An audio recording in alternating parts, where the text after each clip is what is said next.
नमस्कार दोस्तों, मैं आपका मंजीत सिंह। हमारे चैनल मंजीत सिंह यूपी 19 में आप सभी क्षेत्रवासियों, किसानों, मजदूरों और युवाओं का स्वागत है। आज हम पहुंचे थे शामली में, जहां पर स्वर्गीय सत्यपाल मलिक जी के लिए एक श्रद्धांजलि सभा का आयोजन किया गया। इस बीच पूरे क्षेत्र से और आसपास से नेता, विधायक लोग और खाप चौधरी भी यहां पर मौजूद रहे। तो बहुत अच्छे से उन लोगों ने विचार में मंथन किया और अपनी बातों को रखा।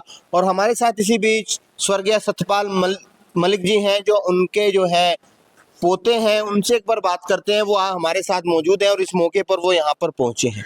नमस्कार जी। जी, बहुत-बहुत धन्यवाद। कैसे हैं? मैं बिल्कुल ठीक हूँ और जिस तरीके से मेरे दादाजी का निधन हुआ, मैं समझता हूँ बहुत ही दुखद है। और जहाँ तक विषय है एक तरीके से उनके कार्यों का, तो जिस तरीके से निरंतर उनकी लगातार समाज सेवा के क्षेत्र में निरंतर कार्य रहे, 5 राज्यों का उनका जो कार्यकाल रहा, जिस तरीके से वो राज्यपाल रहे, बिहार प्रदेश से वो यात्रा शुरू हुई और बिहार के राज्यपाल रहे, जम्मू कश्मीर के राज्यपाल रहे, बिहार और उड़ीसा एक साथ दोनों राज्यों के राज्यपाल रहे। कंबाइन में भी रहे। जी, बिल्कुल। बिहार और उड़ीसा एक साथ वो राज्यपाल रहे, अतिरिक्त प्रभार उड़ीसा राज्य का उनके पास मौजूद था। और उसके बाद वो गोवा के राज्यपाल रहे जम्मू कश्मीर राज्य के पश्चात, क्योंकि वो यूटी बन गया था। फिर वो मेघालय के राज्यपाल रहने के नाते उन्होंने जनता की सेवा की, निरंतर देश की सेवा की। और पीपल्स गवर्नर थे, जनता के राज्यपाल के नाते जनता से डायरेक्ट लिंक्ड रहने का काम करते थे।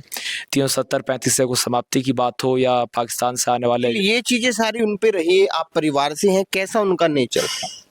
नहीं, बहुत ही अच्छा नेचर था, बहुत ही स्वीट नेचर था और मिलनसार थे, जनता से मिलने वाले थे और जनता की हर समस्या का समाधान करने वाले थे। अच्छा, एक बात लगती थी उन्हें, सर्व समाज के साथ वो रहते थे, किसान बिरादरी की बात करते थे कि जैसे जाट का डीएनए होता है, वो वाली एक झलक थी उनमें।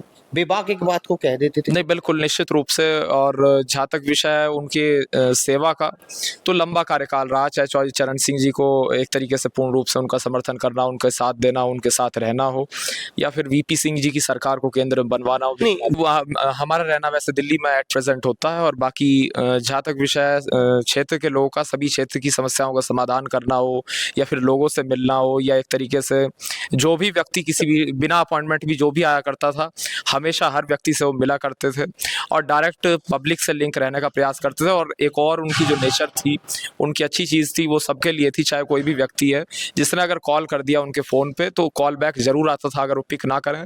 और नहीं तो वैसे 100% जहाँ तक पॉसिबल होता है वो पिक करते थे, चाहे वो उनके फ़ोन में नंबर सेव्ड हो, इससे सेव्ड ना हो, इससे कोई फ़र्क नहीं पड़ता था। अच्छा, बीजेपी में रहते हुए उन्होंने बीजेपी का विरोध किया, किसानों के लिए वो बेबाकी से बोले। इतना बड़ी बात नहीं होती है, जब सरकार के होती है तो राज्यपाल पर भी बहुत दबाव होता है, स्थितियां होती है, मगर उस चीजों को मानकर वो एक अलग प्लेटफॉर्म से बात करते थे। नहीं, बिल्कुल निश्चित रूप से राजनीति के विषय में मैं कुछ नहीं कहना चाहूँगा, लेकिन हाँ, जहाँ तक विषय है उनके निरंतर कार्यकाल का, उन्होंने जनता की सेवा की और किसानों की आवाज़ हमेशा उठाने का लगातार उन्होंने काम किया। और उसके साथ-साथ जहाँ तक विषय है उनके 6 दशक लंबे राजनीतिक करियर का, तो 60 साल लगातार उन्होंने देश की सेवा की, छात्र राजनीति से लेके छात्र संघ के अध्यक्ष वो रहे। उसके बाद जो लंबा सफ़र रहा, चाहे वो विधायक के रूप में हो बागपत विधानसभा क्षेत्र के, या फिर लोकसभा सांसद अलीगढ़ लोकसभा क्षेत्र के, या 2 बार राज्यसभा के सांसद। और जब अलीगढ़ से चुनकर आए तो केंद्र में वो मंत्री रहे संसदीय कार्य और पर्यटन के।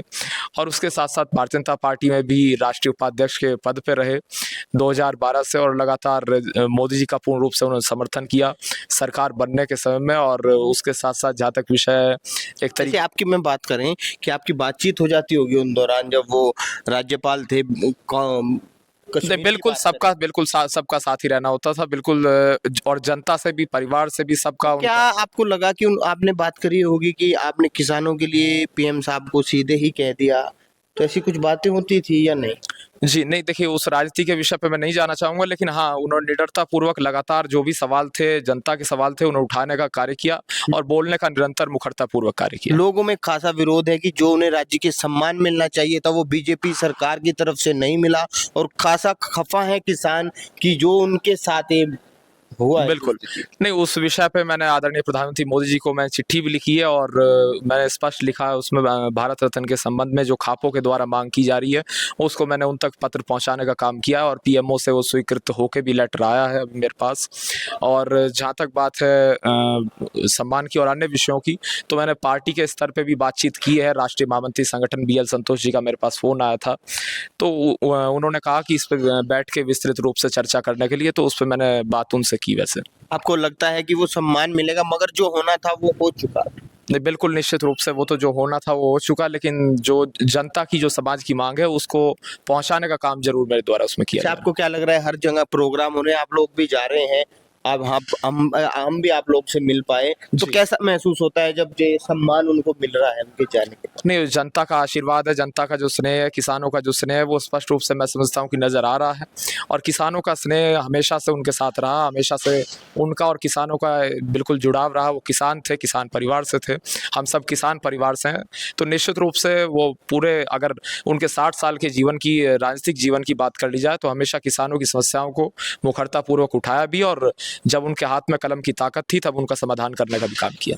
अच्छा, जैसे आप लोग देख रहे हैं ये सम्मान मिल रहा है, तो लोगों का असीम प्यार है उनके साथ, तो इन लोगों को कैसे धन्यवाद करना चाहेंगे, जैसे अभी आप उनके पोते हैं तो? जी।